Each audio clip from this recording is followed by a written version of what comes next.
Hey guys, I'm going to try a bit of a different format for today's video.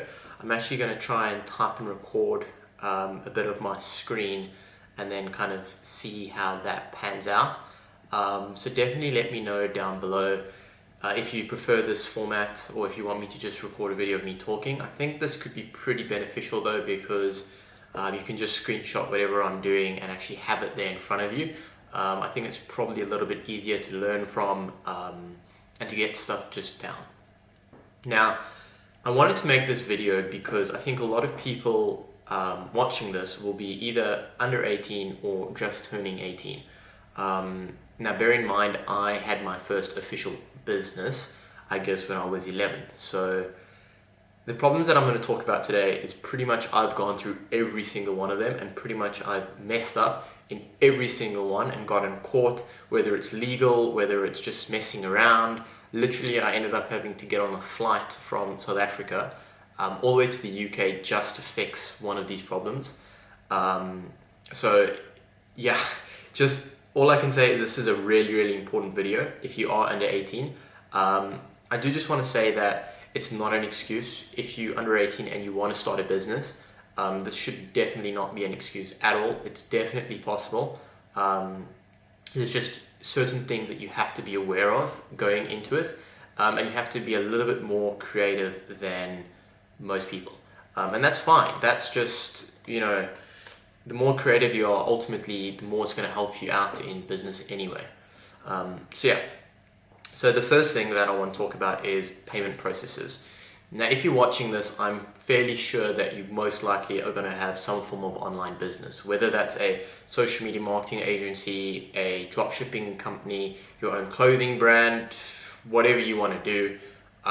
You generally are going to have to accept payment for it. So there's two payment processes primarily that most people use. The first is PayPal, and the second is Stripe. Now, there are a couple others, like I know there's Authorize, .net, and there's tons more. When you're just starting out, the two I'd recommend going with are PayPal and Stripe. PayPal obviously is PayPal, so when someone has a PayPal account, they can pay you through PayPal. And then Stripe is a tool, if you've never heard of it, Stripe is generally the tool which charges most credit cards on the internet. A couple massive companies use them, Uber, Airbnb. Most likely, if you use a card on the internet, somehow Stripe is doing that charge. Now, here's the thing with both of them. It's a little bit different between the two. PayPal, first of all, definitely 100% do not register the account in your name.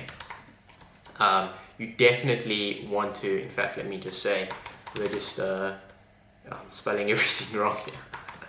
Register in parent's name.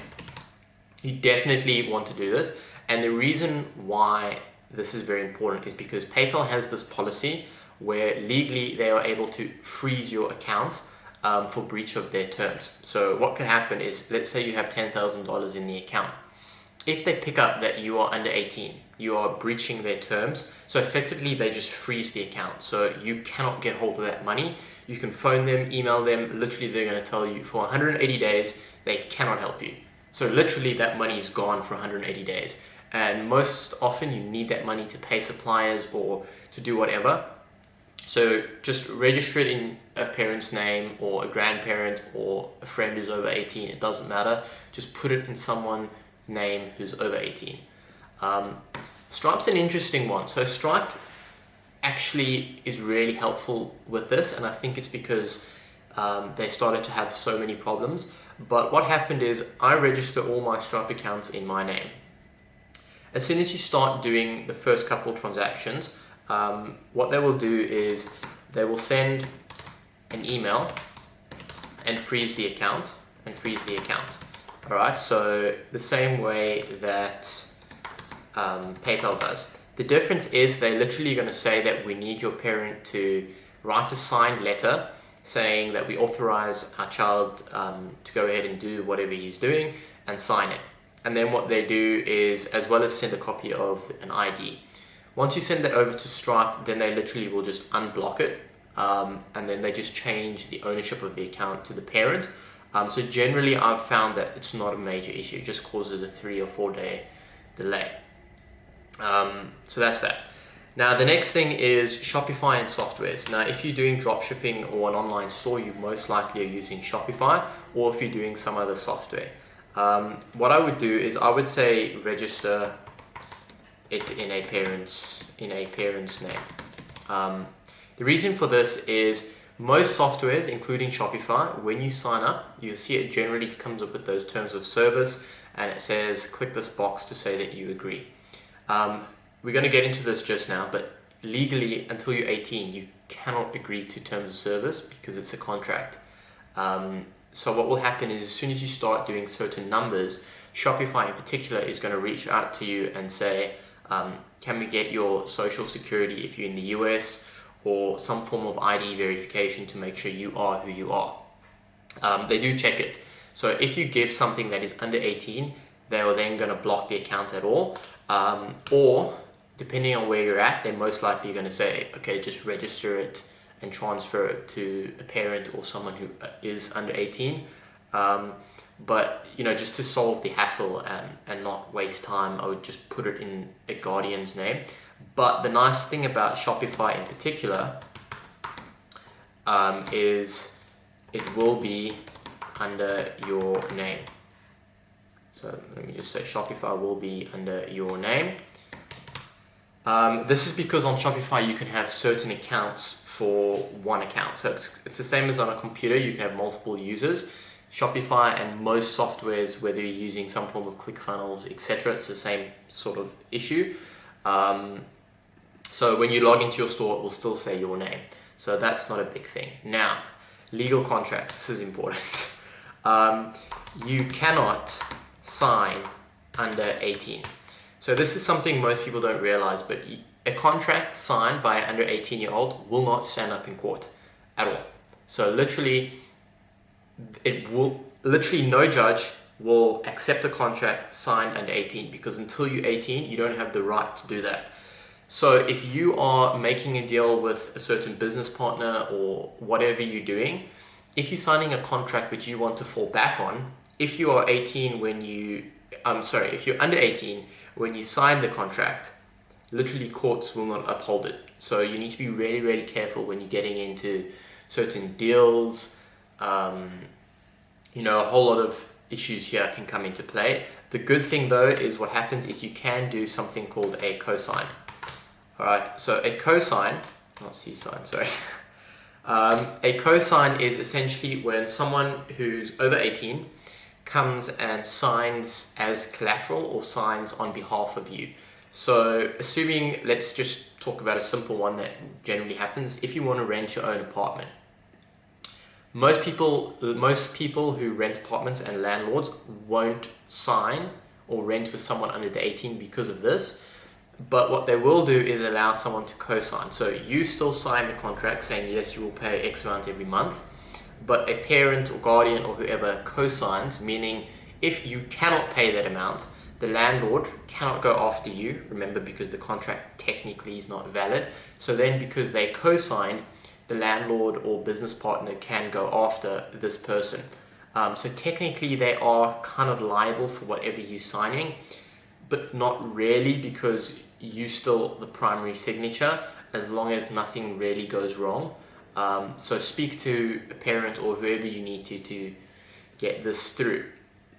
Now, registering and bank accounts. The first thing that I want to say with this is a lot of people, as soon as they want to start a business, think about, okay, let's go and register. Generally, you don't need to register a business and get a business bank account until you're at least doing, I would say, at least doing $10,000, $12,000 or so a month. Otherwise, it's just not worth it. But anyway, if you are at that point, or if you really want to go through with it anyway, again, I can't give you specific advice on this because every country is different. I can talk to you about the UK, which is where I am and where all my stuff is based. The UK will allow you to register a company with the Companies House at 16. So at 16 years old, you can go and legally register a private limited company with the company's house. Now, if you don't live in the UK, the company's house is just a department of the British government that handles the registration of companies. So that's that. You then get a company number, which is like an identification number, and the business is legally registered. The issue that you're going to have here is most banks won't give you a business account until you're 18.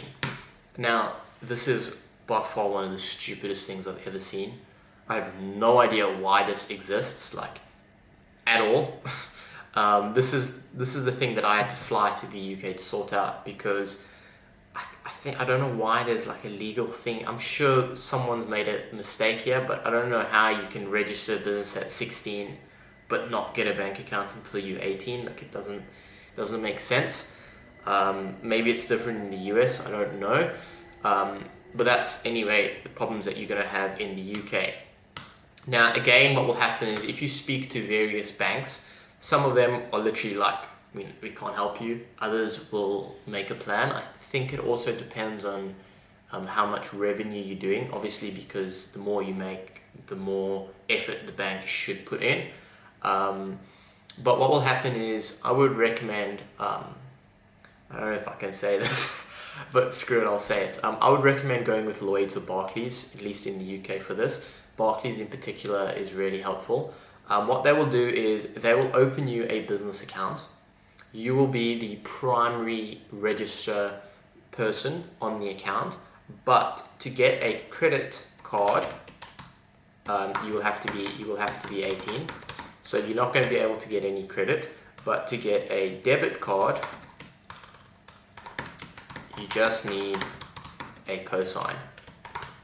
Okay, so in other words, that means that, again, it's the same story here. Someone who's over 18 is basically just going to have to sign on the card. So, you know, when you get a bank card, it says like the numbers, and then at the bottom it says someone's name. That's literally all this is. Now, the reason why this is not an issue, because depending on the bank, again, as I said, Barclays is really good with this. They will not require the person to be legally registered with the government on the company. So you still own 100% of the company, and this person is not legally liable at all for the company. The only thing that they do is just sign on the bank account, meaning when you swipe your card, you know, you generally have to sign a receipt. Again, that goes back to here. If you're under 18, you cannot sign. This cosign just means that when you sign, you are technically signing as the other person, which makes that legal thing sorted. So really, it doesn't cause any issues at all in running the business, in using your card online, because most things are online anyway. It literally causes no problems. It's just a really, really big mess around. Yeah.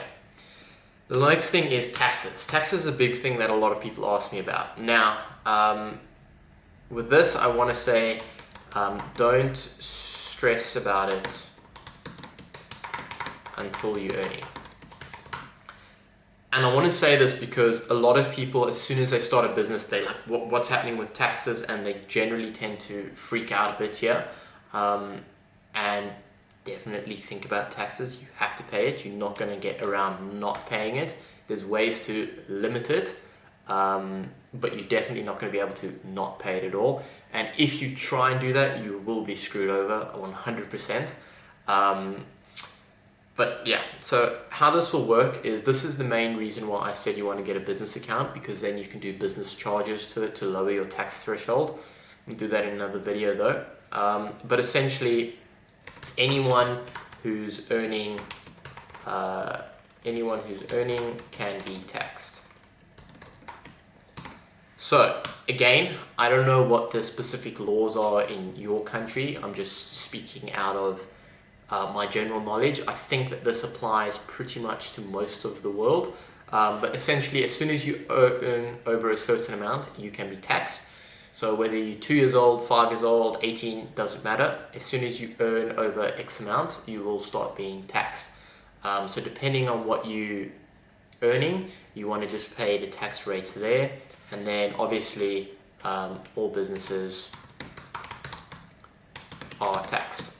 So if you have registered a business, and by the way, if you are earning over a certain amount, which generally has to be quite high, then you probably should be registering a company anyway. But when you do, businesses are essentially a separate entity from yourself. So they get taxed almost as a separate person. So there's a certain tax rate that they pay anyway, but it doesn't really matter. So yeah, these are a couple issues that I've had. Most of them are not, not really serious issues. It's just the only ones, and I will say that I've had major problems with that have caused me to waste a lot of time is payment processes, in particularly PayPal. I can tell so many stories about this. Literally phone calls and just PayPal literally, regardless what you're making, they don't need you. You have to understand that. They've got so many customers, like if they lose you, they really not bothered. So they literally are not interested in helping you. So just go ahead, put it in a parent or a guardian or an uncle or whoever's name. Don't even have the issues. Same thing with Shopify. Registering a bank account. This whole process is actually really simple. I mean, I got it done within a day. The only reason I had such a big issue here is at the time, all my stuff was registered in the UK, but I was still in South Africa with my parents, and they will require you to be there in person. So that was the problem. So I ended up having to just get on a plane, come here and sort it out. But for most of you watching, it's not going to be like a major issue. And then taxes, again, taxes is a good thing to be paying, because if you're paying taxes, it means you're earning. I just want to say at the end, just be creative. A lot of the stuff is, be creative in the way that you handle your issues. Be creative in the way that you get parents, guardians, friends, whoever to agree. Most of the time, they're not going to be liable. And a lot of these issues really were headaches. They cost me time, money in most cases. But generally, if you're having issues, it means you're growing, which is a good thing.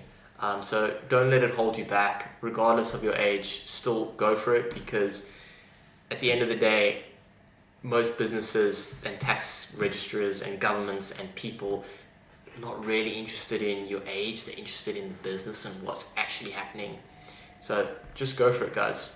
And yeah, I think that pretty much covers most problems that you're going to run into. If there's one in particular that I didn't, comment down below the exact problem. Be very specific. Don't just say taxes, because then it's like all over the place. Be specific, and I'll try and answer it. Otherwise, let me know if you preferred this style of video, and uploading every single day, guaranteed.